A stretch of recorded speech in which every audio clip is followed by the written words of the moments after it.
everyone, it's Kansas here with Script and Honey, and I have a video for you guys today where I'll be reviewing the Prima Watercolor Confections and the Tropicals palette.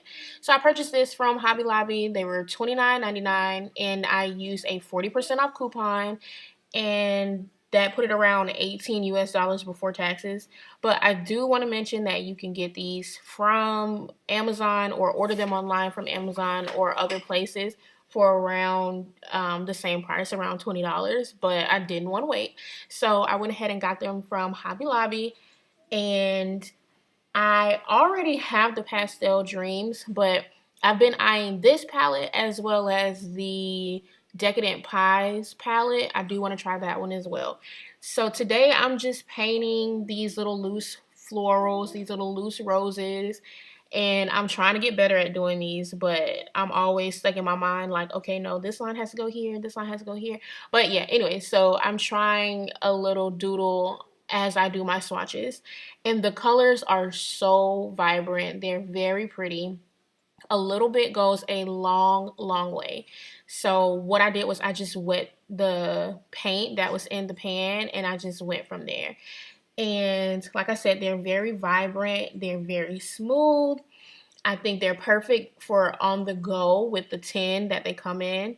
And I think it's also perfect for having an easy cleanup or little to no cleanup if you just leave the paint inside the pan. The paint is also somewhat opaque and it's not as transparent as other brands, but for the price point, it's really good. I mean, it's a $20 palette, so I think that is perfect for beginners. And with it being more of an opaque watercolor, it's great for the price point, and you can also thin it out with water.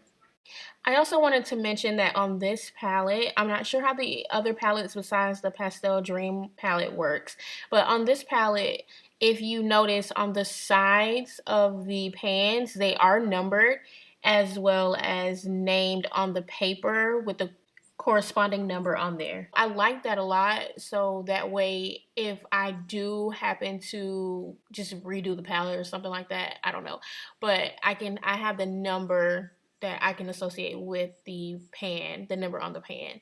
And the Pastel Dreams palette, it doesn't have that on there. It doesn't have the number on there, but they are named. So I do like that about this palette. One more thing that I wanted to mention before the end of the video is that these colors can be easily blended, and they can also be wet again and reworked very easily.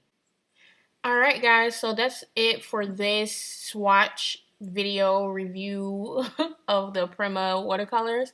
If you check out my Instagram at Script and Honey, I will have a side-by-side comparison of the Tropicals palette and the Pastel watercolor palette. So thanks you guys for watching. If you enjoyed this video, give it a thumbs up.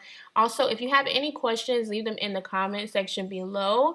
And if you want to see more videos from me, please subscribe. Thanks you guys. See you in my next video.